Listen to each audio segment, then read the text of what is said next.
आज हम class 10th में जो हमारा चैप्टर नंबर 14 है स्टैटिस्टिक्स, बहुत इंपॉर्टेंट हमारा जो चैप्टर है ये। इसमें हमने लास्ट वीडियो में मीन के बारे में स्टडी किया था कि मीन क्या होता है। मीन को करने के हमने दो मेथड्स आपको बता दिए थे। One is direct method and second is assumed mean method. ये दोनों से मैंने आपको बता दिया था कि how we can find the mean of the data. लेकिन आज जो हमारा टॉपिक है that is mode of the data, कि हमने मॉड कैसे फाइंड करना है। 9th क्लास में भी हम मॉड फाइंड करते थे, 10th क्लास में भी हम मॉड फाइंड करेंगे, लेकिन उसमें डिफरेंस क्या है इस चीज़ को समझना है।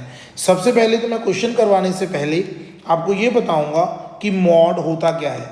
क्या लिखा है, a mode is that value among the observation which occurs most. जो ऑब्जर्वेशन सबसे ज़्यादा बार रिपीट होती है उसको हम मॉड कहते हैं। The value of the observation having the maximum frequency, जिसकी सबसे ज़्यादा फ्रिक्वेंसी होती है, इसको हम क्या बोलते हैं, मॉड ऑफ द डाटा। अब जो 9th क्लास में हमने मॉड फाइंड करना सीखा था वो किसके लिए होता था, अनग्रुप्ड डाटा। ये देखो मैं मार्क कर रहा हूँ अनग्रुप्ड डाटा। लेकिन जो 10th क्लास में हम मॉड फाइंड करने सीखेंगे वो होता है ग्रुप्ड डाटा। ये दोनों में डिफरेंस है, एक होता है अनग्रुप्ड डाटा, दूसरा है grouped data. Group data and ungrouped data.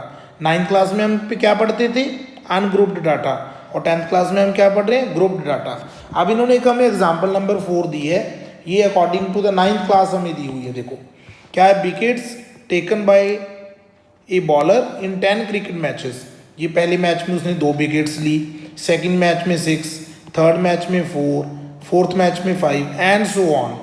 सबसे ज़्यादा जो उसकी फ्रिक्वेंसी है, देखो 2 सबसे ज़्यादा बार आ रहा है, तो 3 मैचेस में उसने 2 विकेट्स लिए, तो इसका मतलब 2 क्या हो गया, मॉड। तो मॉड ऑफ द डाटा कितना हो गया, 2। इसका जो ऑब्जर्वेशन सबसे ज़्यादा बार रिपीट हो रही है उसको हम क्या बोलते हैं, mod of the data. So mod कितना आ गया, 2। तो आप यहाँ पे देख भी सकते हो कि mod of the data is 2।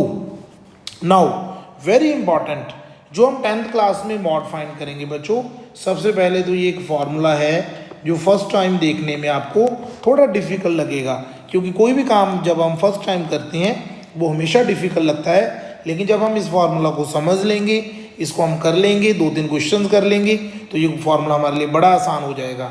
सबसे पहले ये फार्मूला है क्या, मैं यहाँ पे फिर से एक बार आपको लिख के दिखा रहा हूँ। Mode is equal to L plus F1 minus F0 over 2F1 minus F0 minus F2 into H।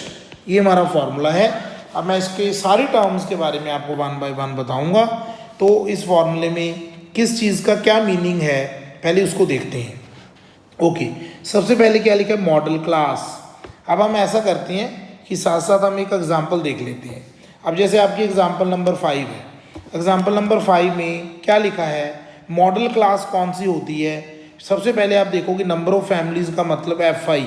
Frequency में आपने देखना है कि कौन सी टर्म सबसे बड़ी है, तो 8 सबसे बड़ा है, तो इसका मतलब 3 to 5 जो है ये आपकी मॉडल क्लास आ गई। तो आपको एक चीज़ तो पता चल गई कि मॉडल क्लास कौन सी होती है, तो ये आपकी मॉडल क्लास आ गई 3 to 5। हमने इसी को ही मॉडल क्लास क्यों सिलेक्ट किया, क्योंकि इसकी फ्रिक्वेंसी सबसे ज़्यादा है, इसकी फ्रिक्वेंसी 8 है। ओके, जब आपको बच्चों 3 to 5 पता चल गया कि ये हमारी मॉडल क्लास है, अब यहाँ से हमें 2 और चीज़ें पता चल गई। कौन कौन सी, जो 3 है ये होती है एल। एल आपकी 3 आ गई, means lower limit of the model class. ये लिखा भी पड़ा है, ये देखो जो आपका एल है ये क्या है, lower limit of the model class. जो आपकी मॉडल क्लास है उसकी लोअर लिमिट को हम क्या बोलते हैं, एल बोलते हैं। उसके बाद बच्चों क्या लिखा है, जो एच है आपका, एच क्या है बताओ, एच है इन दोनों का डिफरेंस। अब आप 5 में से 3 माइनस कर दो, means upper limit minus lower limit, वो 2 आ गया। तो आपका जो एच है इस फॉर्मूले में, देखो ये रहा एच आपका फॉर्मूले में, ये रहा एल, तो आपको 2 चीज़ें पता चल गई। क्लियर हो गया बच्चों। ओके, उसके बाद हमने पहला, दूसरा और तीसरा एक इनाम रखा हुआ है। जैसे जिसकी फ्रिक्वेंसी सबसे ज़्यादा है इसको हम फर्स्ट प्राइज़ देंगे, F1। तो F1 मॉडल क्लास की जो फ्रिक्वेंसी है उसको आपने फर्स्ट प्राइज़ देना है, उसको आपने 1 नंबर देना है। तो F1 क्या आ गया आपका 8।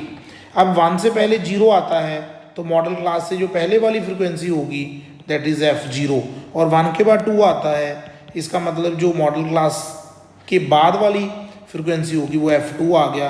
तो ध्यान से देखो बच्चों, आपको 5 चीज़ों के बारे में पता करना था। वन इज़ एल मैंने आपको पहले ही बता दिया। उसके बाद आपने H फाइंड करना था, H भी पता चल गया। आपको F1 भी पता चल गया, F0 भी पता चल गया और आपको फ्रिक्वेंसी F2 भी पता चल गई। इसका मतलब जब हमें ये पांचों चीज़ों के बारे में पता चल गया तो हमने क्या फाइंड करना है, मॉड फाइंड करना है। तो बहुत ही आसान है। इसके बाद हम मॉड कैसे फाइंड करेंगे वो हम ध्यान से इसको देखते हैं। मॉड मैं आपको यहाँ पे फाइंड करके दिखाऊंगा, हम बाद में आंसर मैच करेंगे कि मॉड क्या आएगा हमारा।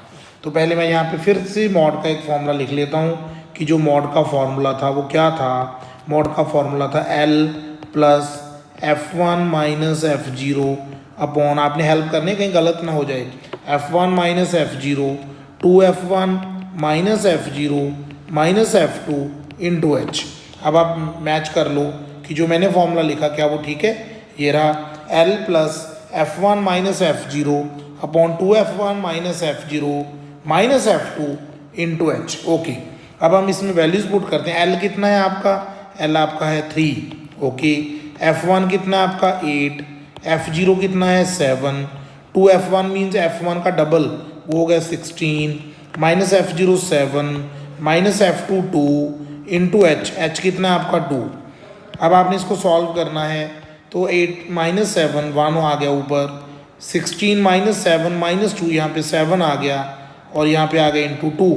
तो आपका जो आंसर आएगा दैट इज 3 प्लस 2/7।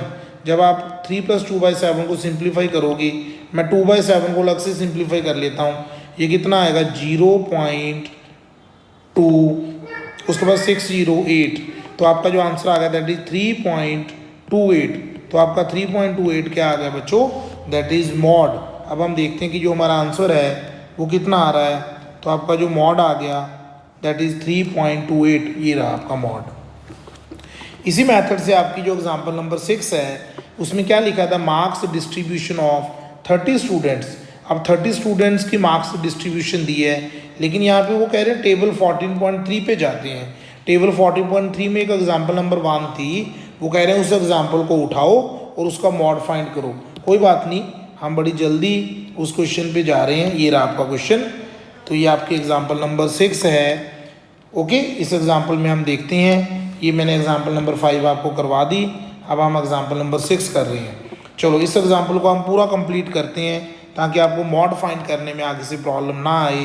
तो इसमें सबसे हाईएस्ट फ्रिक्वेंसी 7 है। तो आपकी जो मॉडल क्लास है बच्चों, तो मॉडल क्लास आप कौन सी लिखोगे, 40 to 55 लिखोगे। तो ये आपकी मॉडल क्लास आ गई। उसके बाद L कितना आ गया, इसकी लोअर लिमिट होती है वो 40 आ गया। जो H होता है वो डिफरेंस होता है इस क्लास का, वो 55 माइनस 40 करोगे कितना आएगा 15। तो यहाँ पे आप 15 लिख दो। तो जो मॉडल क्लास की फ्रीक्वेंसी होती है उसको हम पहला नंबर देते हैं F1, वो 7 आ गया। उससे पहले वाली फ्रीक्वेंसी को हम 0 नंबर देते हैं, वो 3 आ गया। इसके बाद वाली फ्रीक्वेंसी को हम 2 नंबर देते हैं, वो 6 आ गया।